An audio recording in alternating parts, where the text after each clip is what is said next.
Assalamu alaikum everyone. Welcome to Vocabgram where you learn English with easy lessons. Lessons from newspaper vocabulary words.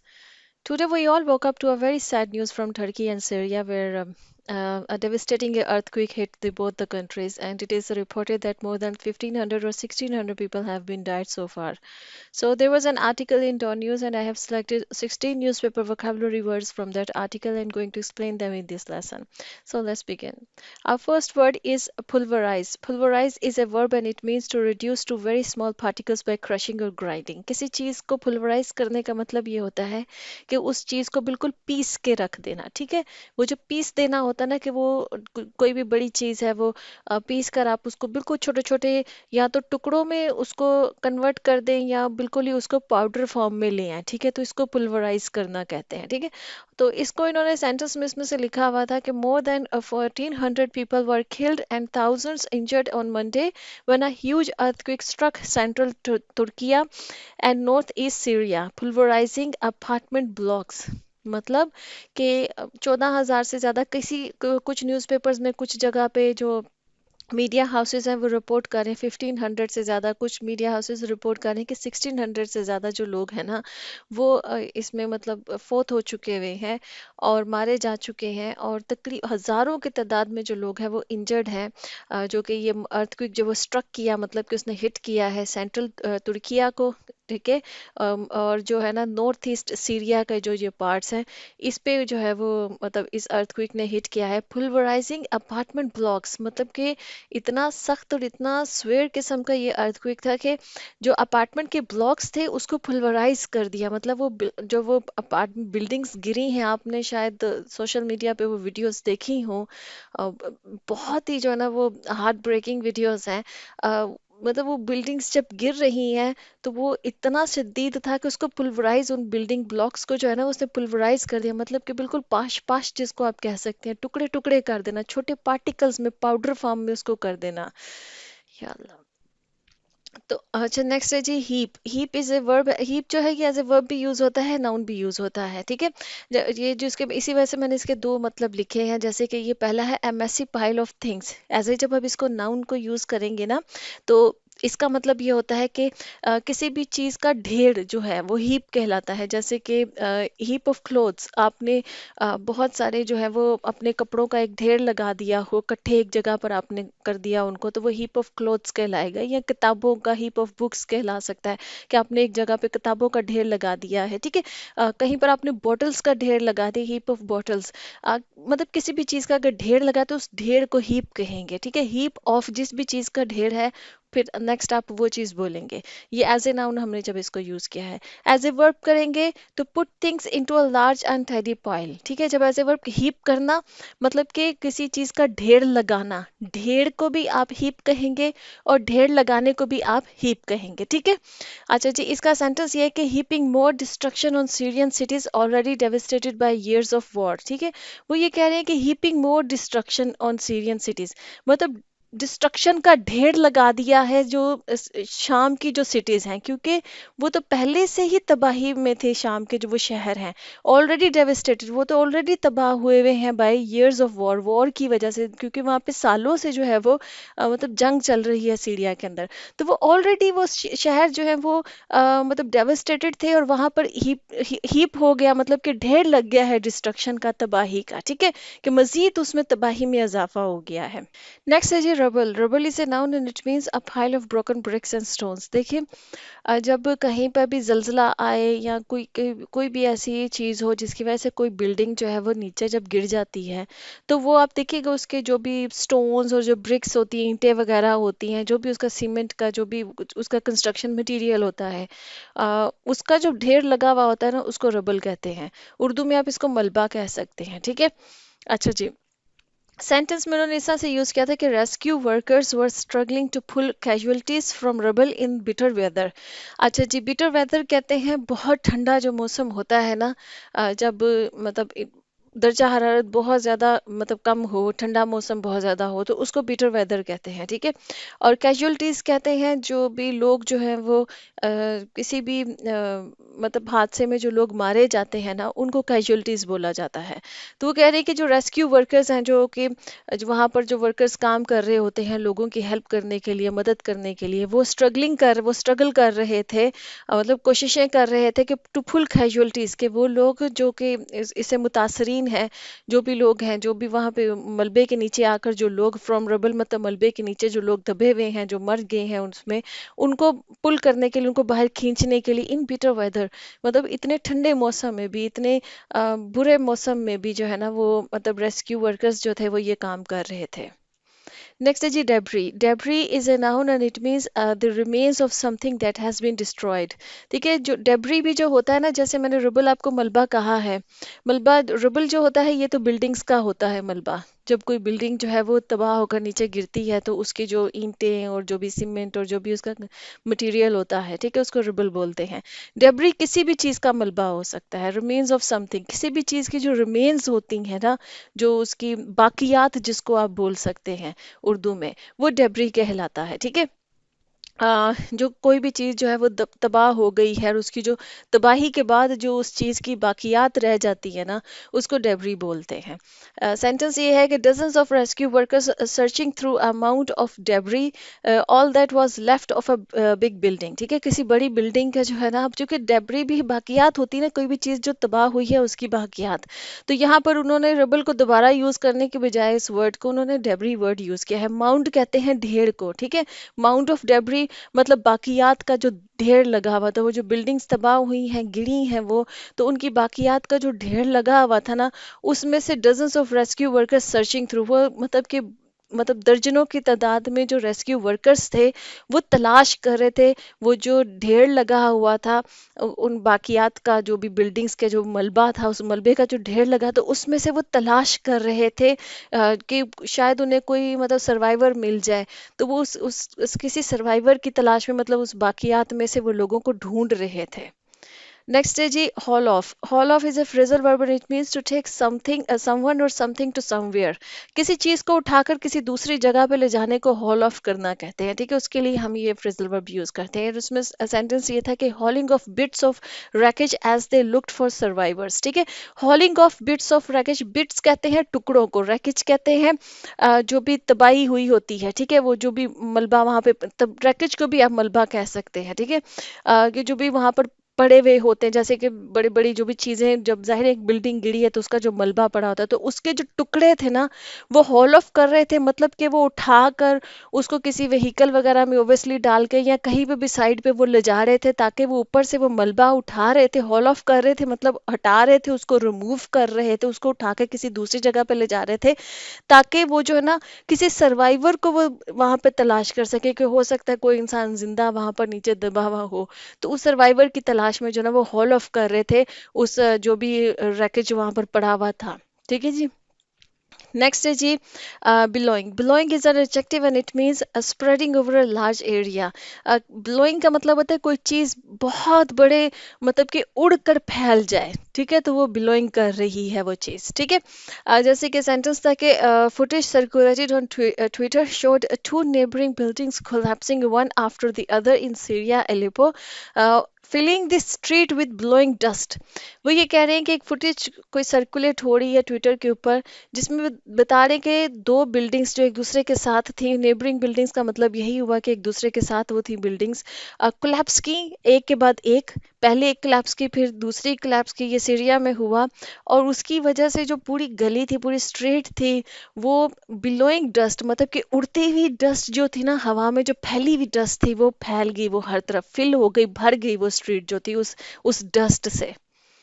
Next है जी apocalypse. Apocalypse is a noun and it means final destruction of the world. देखिए, apocalypse जो है ना, ये Bible का word है, और इसको कहते हैं कि जिसको हम मुस्लिम्स जो हैं वो क़यामत बोलते हैं, ठीक है।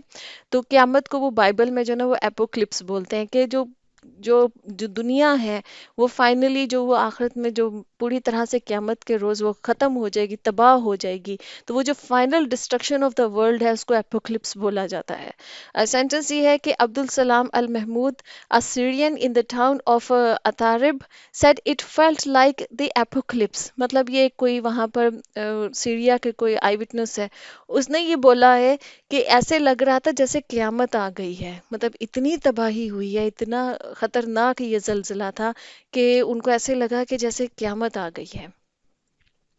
नेक्स्ट है जी sleet. Sleet is a noun और it means rain containing some ice. देखें, बारिश हो रही हो ना और उसमें जो है वो आइस भी गिर रही हो। एक तो बारिश है ना, पानी के कतरे, पानी के कतरों के साथ अगर जो है आइस भी गिर रही है। एक तो स्नो होती है ना, स्नो नहीं, स्नो में तो जस्ट आपको बर्फ ही गिर रही हुई होती ना, स्नो फॉलिंग जिसको हम कहते हैं। ठीक है, जो रेन और जो आइस है वो इकट्ठे हो रही हो तो उसको स्लिट बोलते हैं, जिसको कि हम उर्दू में यालाबारी बोलते हैं। ठीक है, तो जो यालाबारी है ना उसको इंग्लिश में आप स्लिट बोलेंगे।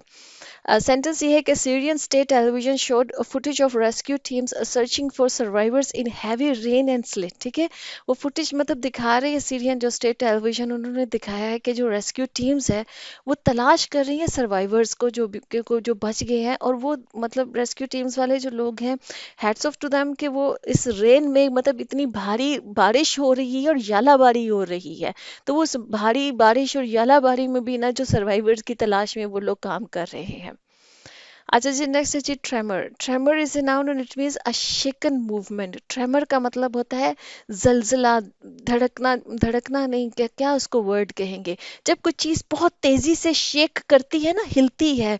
जैसे ट्रेमर कोई इंसान खौफ की वजह से, आप देखें ना कोई इंसान कांपने लग जाता है तो वो इंसान खौफ की वजह से ट्रेमर कर रहा होता है। ठीक है, समटाइम्स उसकी बॉडी जो है वो शिवर करने लग जाती है, शेक करने लग जाती है, तो उसको ट्रेमर कहेंगे। वो शायद नर्वसनेस की वजह से भी हो सकता है, वो फियर की वजह से भी हो सकता है। इसी तरह से जब ज़मीन भी ट्रेमर करती है, जब ज़मीन पे ज़लज़ला आता है, जब शेक करती है बड़ी ज़ोर से।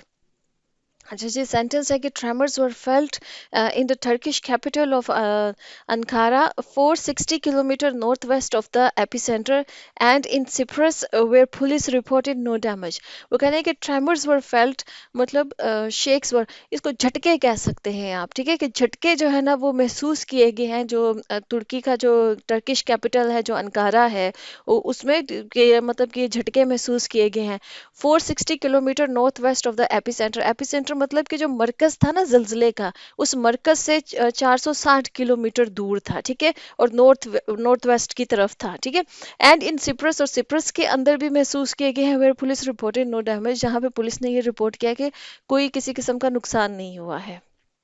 नेक्स्ट है जी कंडोलेटरी।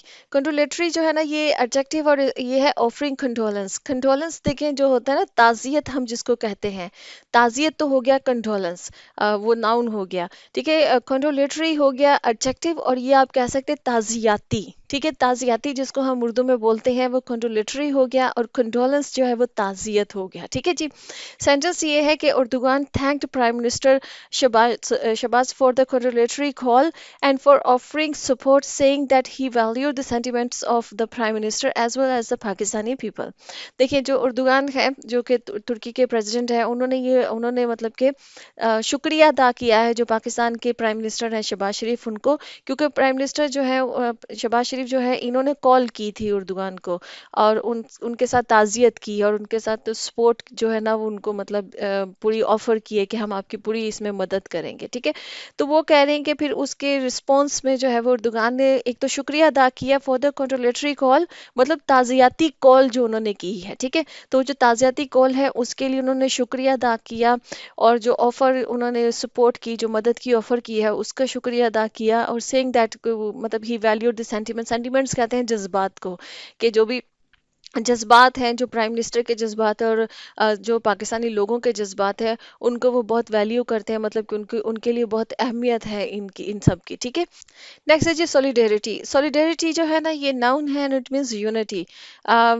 मतलब क्या कहेंगे इसको उर्दू में, हम आपके साथ हैं।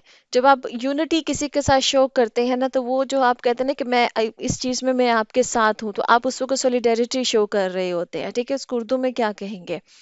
हमदर्दी तो नहीं कहेंगे इसको, मतलब ये यूनिटी शो करना, किसी को ये शो करना कि इस दुख में, इस गम में, या किसी भी कॉज में, या किसी भी बात में मैं तुम्हारे साथ हूँ, तो आप उस वक्त उसको सॉलिडेरिटी शो कर रहे होते हैं। सेंटेंस ये है कि foreign minister Bilawal Bhutto Zardari said he had spoken to his Turkish जो काउंटर पार्ट, अब ये नाम बहुत मुश्किल है, in solidarity and to offer condolences, ठीक है। वो ये कह रहे हैं कि जो बिलावल भुट्टो है उन्होंने भी जो है वो अपने जो टर्किश काउंटर पार्ट है, मतलब कि उनके भी जो फॉरेन मिनिस्टर है उससे उन्होंने बात की है इन सॉलिडेरिटी। उन्होंने मतलब कि ये यूनिटी शो की है कि हम भी हम इस तकलीफ में आपके साथ हैं, एंड टू ऑफर कंडोलेंसेस, और अपनी ताज़ियत भी जो है ना वो उन्होंने शो की है, ठीक है जी। अफसोस का जो इजहार किया है। bereaved is an adjective and it means someone who is suffering the death of a loved ones. कोई इंसान, उसका कोई प्यारा इस दुनिया से चला गया है ना, तो वो जाहिर बात है कि वो अपने उस प्यारे के जाने की वजह से दुख में है, तो उसको bereaved कहते हैं उस इंसान को। इसको उर्दू में आप सोगवार कह सकते हैं, जो इंसान उस तकलीफ में है, उस गम में है कि उसका अपना प्यारा जो है वो उस दुनिया से चला गया है।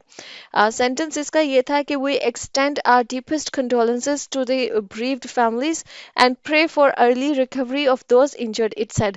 उन्होंने साथ में ये कहा, ये मेरे ख्याल में फॉरेन ऑफिस की जो स्टेटमेंट आई थी ना, ये उसका है, उसकी लाइन है। उसमें उन्होंने लिखा है कि हम अपनी मतलब कि डीपेस्ट कंडोलेंस जो है वो मतलब देते हैं, मतलब अपनी ताज़ियत करते हैं, अपने दुख या अफसोस का दिल की गहराइयों से दुख और अफसोस का इजहार करते हैं टू द bereaved families, मतलब वो फैमिलीज जिनके अपने जो है वो इस अर्थक्वेक में जो है वो इस दुनिया से चले गए हैं, and pray for early recovery of those injured, और दुआ करते हैं कि वो जो जख्मी हुए हैं वो जल्दी सेहतयाब हों। नेक्स्ट है जी resilient. Resilient is an adjective and it means able to recover early. देखिए किसी इंसान की या किसी की अगर आप किसी तकलीफ से गुजरे हैं और आपके अंदर वो जो एक एबिलिटी होती है कि आप जल्दी से वापस रिकवर कर जाएं, आप ठीक हो जाएं, जो किसी भी ट्रॉमा से गुजरे हैं, किसी भी तकलीफ से गुजरे हैं, किसी इंजरी से गुजरे हैं, किसी एक्सीडेंट से, हादसे से गुजरे हैं, उसके बाद जो जल्दी रिकवर करने की जो एबिलिटी होती है, उस एबिलिटी को रेजिलियंस कहते हैं। और जो इंसान उससे जल्दी रिकवर कर जाता है उस इंसान को रेजिलियंट बोला जाता है, ठीक है। अच्छा जी, इसका सेंटेंस ये है कि we are confident that the resilient Turkish nation will overcome this natural calamity. कि वो कह रहे हैं कि मतलब उस स्टेटमेंट में कहा गया है, जो फॉरेन ऑफिस ने पब्लिश की अपनी स्टेटमेंट, और इन्होंने कहा है कि हमें मतलब पूरा यकीन है, वी आर कॉन्फिडेंट मतलब हमें पूरा यकीन है कि जो रेजिलियंट टर्किश नेशन है, कि जो तुर्की की जो कौम है, जो रेजिलियंट है, मतलब कि जिसमें एक वो है एक बर्दाश्त, कि वो जल्दी से इसमें से इस तकलीफ में से इंशाल्लाह जो है वो रिकवर कर जाएंगे, will overcome this natural calamity. Natural calamity होती है जैसे ये सैलाब आ गया, ये जो से ज़लज़ले होते हैं, जो इस तरह की तबाहकारियाँ होती हैं ना, कुदरती तबाहकारियाँ, उनको जो है ना वो नेचुरल क्लैमिटी बोला जाता है, ठीक है। तो वो कह रहे हैं कि हमें पूरा यकीन है कि जो टर्किश नेशन है वो जल्दी से इस चीज़ से जल्दी से रिकवर कर जाएगी। नेक्स्ट है जी grit. Grit is a noun and it means courage and strength. Grit कहते हैं किसी इंसान की हिम्मत को, हौसले को, ठीक है। उसका हौसला जो हिम्मत है ना वो उसकी ग्रिट है, उसकी करेज, उसकी स्ट्रेंथ होती है। जैसे कि इन्होंने इस तरह से यूज किया था कि we are confident that the resilient Turkish nation will overcome this natural calamity with characteristic grit and determination. Characteristic मतलब कि बड़ी खुसूसी किस्म की वो जो उनमें एक हिम्मत है, हौसला है, उनके उनके अंदर जो वो करेज है, उसके साथ, उस हिम्मत के साथ, उस खुसूसी हिम्मत के साथ, उस हौसले के साथ, एंड डिटर्मिनेशन। डिटर्मिनेशन होता है कि एक इंसान की जो जज्बा होता है, कि हाँ, जो उसकी विल पावर होती है वो उसकी डिटर्मिनेशन होती है कि हाँ मैं ये कर जाऊंगा, ठीक है। तो वो जो है कि वो डिटर्मिनेशन के साथ और उस ग्रिट के साथ जो है ना वो जल्दी से जो है वो रिकवर कर जाएंगे इंशाल्लाह। नेक्स्ट है जी क्विक। क्विक जो है वो नाउन भी है और वर्ब भी है। जैसे अर्थक्वेक होता है, ठीक है, उसी तरह से to shake, to tremble, quick कहा जाता है। मतलब वही लड़खड़ाना नहीं, उसको झटके लेना जो होता है। जैसे कोई इंसान जो है वो, मतलब मैंने आपको पहले भी कहा था, ट्रेम्बल कर सकता है, ठीक है। तो उसी को क्विक कहेंगे, कि जैसे आप खौफ से अगर आप शेक कर रहे हैं, आप कांप रहे हैं, इसी तरह से जमीन जो है वो जब मतलब हिलती है बहुत जोर से, शेक करती है बहुत जोर से, तो इसी वजह से उसको अर्थक्वेक कहा जाता है। सेंटेंस में था कि the foreign office reiterated Pakistan's support to Turkey, adding that the news of the quake was received by the people with a deep sorrow and anguish। मतलब फॉरेन ऑफिस ने रीइटरेट करने का मतलब ये होता है कि दोबारा से कहना, ठीक है, दोबारा से उन्होंने कहा कि पाकिस्तान की सपोर्ट जो है उसके बारे में दोबारा से मतलब कि इस बात को दोहराया। बात को दोहराने को आप समझ लीजिए रीइटरेट करना कहते हैं। तो जो फॉरेन ऑफिस है उसने मतलब दोहराया इस बात को कि पाकिस्तान की जो सपोर्ट है, उसकी जो मदद है तुर्की के लिए, उस सपोर्ट को दोहराया, adding that the news of the quake was received, मतलब कि जो ये जो न्यूज़ आई इस अर्थक्वेक की, इस जल्जले की, ये लोगों ने बहुत ही डीप सोरो के साथ रिसीव किया। मतलब कि लोगों ने जब ये न्यूज़ सुनी तो वो बहुत ज़्यादा मतलब गम में थे और एंग्विश मतलब तकलीफ में थे। जब आप किसी पेन में होते हैं, पेन को चाहे वो फिजिकल पेन है या मेंटल पेन है, दोनों को एंग्विश बोल सकते हैं। तो मतलब कि बहुत ही दुख में और बहुत ही तकलीफ में जो है ना वो इस न्यूज़ को जो है वो पाकिस्तानी पीपल ने रिसीव किया है। आगे है जी रिहेबिलिटेशन। रिहेबिलिटेशन जो है ना, it's a noun, it means the process of returning to a good healthy way of life. Rehabilitation हमेशा से कहा जाता है जब जैसे देखा ना रिहैब सेंटर्स, आपने अक्सर सुना होगा, जो लोग ये नशे के आदी हो जाते हैं। मतलब कि कोई इंसान जो है वो, या ग्रुप ऑफ पीपल, या कोई कोई लोग, बहुत सारे लोग भी हो सकते हैं, जब वो मतलब किसी तबाहकारी का वो शिकार हो जाते हैं, चाहे वो मतलब किसी एडिक्शन की वजह से हो जाएं, या जैसे ये नेचुरल क्लैमिटीज आ जाती हैं, जैसे सैलाब आ जाता है, या जैसे जिलजिला आ जाता है।